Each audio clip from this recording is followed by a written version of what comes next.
Changing your RBC checking account to a savings account is very easy to do.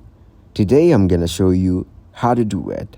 You can change your RBC checking account to a savings account by following these steps. Log in to your RBC online banking account. Click on the Accounts tab. Select the checking account you want to convert to a savings account.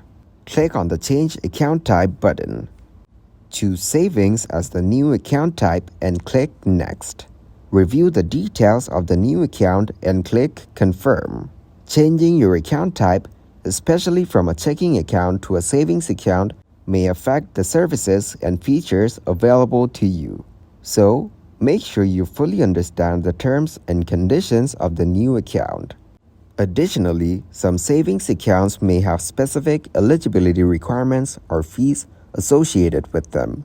So, inquire about these details before making the change.